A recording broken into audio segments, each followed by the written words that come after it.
हमारी एरनल हमें बताती है असल में वो हाई रिस्क इंडिविजुअल यानी कि मेरा फादर वो और मैं एक ही छत के नीचे रहते हैं, लेकिन वो ज्यादा देर तक मेंशन में नहीं रहता, वो एनेक्स में जाता है। पता नहीं वहां पे जाना बाकियों के लिए तो अलाउ नहीं है, लेकिन हमारी जोन ऑफ एक्टिविटी वो तो बिल्कुल सेपरेट है। और तब वो सोफे पे लेटी हुई थी, वो सोचती है मैं तो ज्यादातर या लाइब्रेरी में जाती हूँ या बस अपने कमरे में रहा करती हूँ, लेकिन ग्रैंड ड्यूक हेल्बन वो तो ज्यादातर एनेक्स में ही रहते हैं। पता नहीं वहां पर क्या है, लेकिन जब से वो वापस आए ना तब से अपना ज्यादातर टाइम वो वहाँ अकेले ही गुजारते हैं। और वो जगह तो बहुत ही जरा मिस्टीरियस है।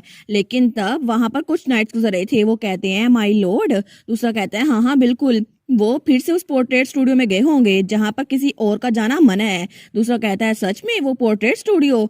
तो पहला कहता है बिल्कुल, वो एनेक्स में है, वहां पर तो बहुत सारे पोर्ट्रेट्स लगे हुए हैं, लेकिन ऐसा कहा जाता है कि हेल्बन फैमिली के सारे पोर्ट्रेट्स वहीं पर है जो बहुत ज्यादा सदियों से लगे हुए हैं। लेकिन दूसरा कहता है मैंने कभी भी उस जगह को नहीं देखा।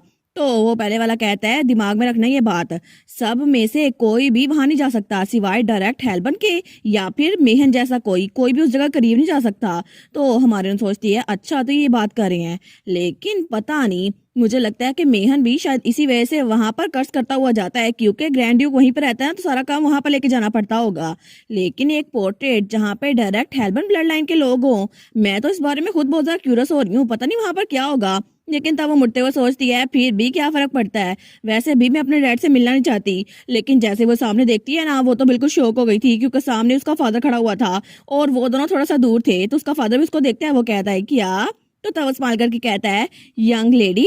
तो तब वो दोनों एक दूसरे से थोड़ा सा दूर खड़े थे, लेकिन दोनों ही बिल्कुल शॉक हो गए थे। तो तब हमारी हम सोचती है कितना अजीब है ना, आखिर ये मेन विंग में क्या कर रहे हैं, इनको तो वहां एनेक्स में नहीं होना था, लेकिन आखिर ये इंसान यहाँ पर क्या कर रहा है, उस बेचारे को तो पसीना आ रहा था। वो सोचती है मे बी ये सिर्फ मेरी इमेजिनेशन हो, क्योंकि आजकल सिर्फ ड्यूक हेल्बन की बातें सुनती हूँ ना मैं, मे बी मेरी बॉडी बहुत ज्यादा थकी हुई है ना, इसी वजह से मुझे ये इंसान नजर आ रहा है। और वो तो अभी भी डिनाइल थी रियलिटी की तरफ से। तो उसका फादर उसको देखता है, वो सोचती है अगर ये सच में सच भी हुआ, मेरे सामने मेरा फादर भी खड़ा हुआ, फिर भी मैं यहाँ पर नहीं है, तो मैं बस इसको इग्नोर करती हूँ। और तब वो मुड़ने लगती है, लेकिन तभी उसका फादर वो भी उसकी तरफ बढ़ा था।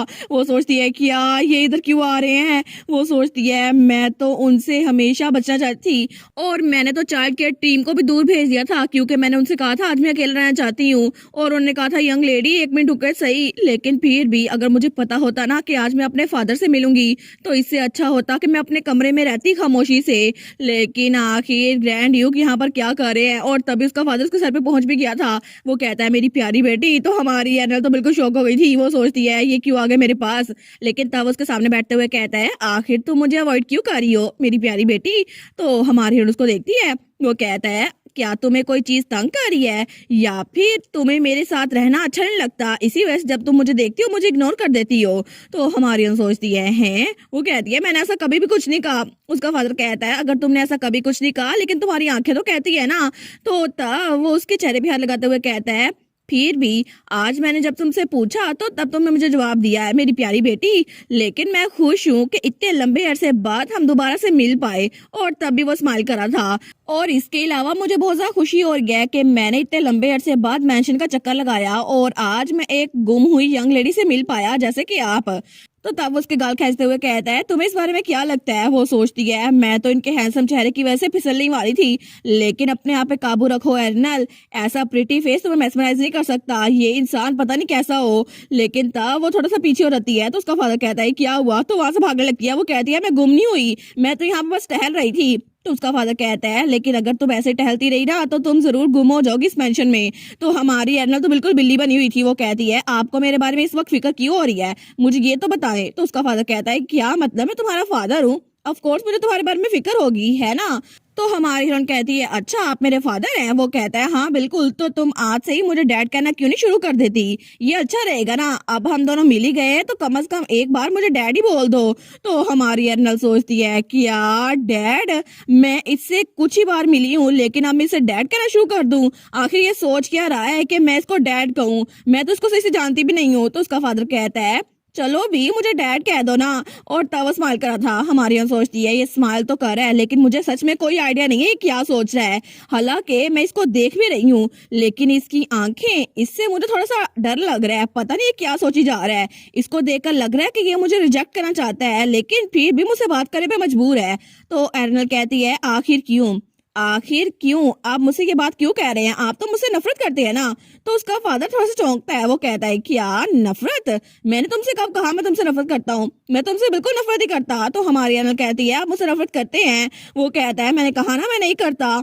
तो अर्नल सोचती है ये तो ऐसे बात कर रहे हैं जैसे कुछ भी नहीं है लेकिन मुझे खतरे की घंटी बजती महसूस हो रही है। वो सोचती है ठीक है मुझे अपनी सिक्स सेंस को इग्नोर नहीं करना चाहिए। मे भी ये बहुत ज्यादा बुरे हों और मेरी तरफ हॉस्टिलिटी दिखाएं। लेकिन तब वो आगे बढ़ते हुए कहती है बिल्कुल ऐसे ही, और उसके चेहरे पे हाथ रखती है और कहती है जब भी मैं आपके चेहरे पे हाथ रखूं या आपके करीब आऊं तो तब आप थोड़ा सा फ्लिंच होते हैं और आपको मेरा टच पसंद नहीं आता। क्या ऐसी बात नहीं है। और तब अपने फादर को घूरी जा रही थी तो उसका फादर उसकी तरफ देखता है लेकिन तभी उसका फादर हंसने लग जाता है। वो सोचती है ये हंस क्यों रहे हैं, आखिर ऐसा क्यों है। तो उसका फादर उसका हाथ पकड़ते हुए कहता है ऐसी बिल्कुल भी कोई बात नहीं है, मुझे तुमसे नफरत नहीं है। अगर मुझे तुमसे नफरत होती ना तो मैं तुम्हें जब भी देखता तुम्हें इग्नोर कर देता।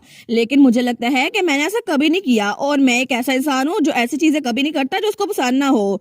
और वैसे भी तुम मेरी बेटी हो और मुझे लगता है कि तुम्हें मुझसे डर लगता है कि ऐसी बात नहीं है क्योंकि तुम मुझे इग्नोर करी थी ना। और उसके सर पे रखता है। तो हमारी अर्नल सोचती है मुझे डर तो नहीं लग रहा लेकिन फिर भी मुझे थोड़ा सा अजीब लग रहा है। तो तब अपने फादर से कहती है आप पहले कभी मुझसे मिलने क्यों नहीं आए, इतने सारे वक्त में मुझे लगा था कि आप मुझे देखना नहीं चाहते, शायद इसी वजह से नहीं आए।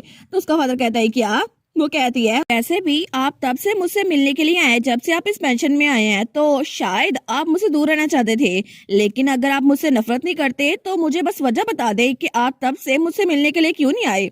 लेकिन तभी उसका फादर वो कुछ नहीं बोल पाता और उसका सर वो थोड़ा सा सहलाता है। लेकिन हमारी ओन सोचती है क्यों, आखिर क्यों, जब भी मैं इनको देखती हूँ तो मुझे ऐसा क्यों लगता है जैसे ये स्माइल तो कर रहे हैं लेकिन इनकी आंखें बिल्कुल ऐसे लग रही है जैसे अभी ये रोने वाले हैं। मे बी ये वहां से रोकर आए हों लेकिन आखिर क्या वजह है। तो उसका फादर तो बहुत ज्यादा सैड लग रहा था। वो सोचती है क्या पता ये उस पोर्ट्रेट रूम में रो रहे हों लेकिन आखिर क्या वजह हो सकती है इनके रोने की। तो उसका फादर कहता है क्योंकि मुझे ये थोड़ा ट्रबलसम लग रहा था। तो एर्नल कहती है क्या ट्रबलसम। तो उसका फादर कहता है मुझे ये रियलाइज नहीं हुआ लेकिन मुझे डर था कि जब मैं तुम्हें देखूंगा मैं तुम्हें जान से मार डालूंगा। तो एर्नल तो बहुत ज्यादा शौक हो गई थी। वो सोचती है क्या, और उसको तो डर लगना शुरू हो गया था।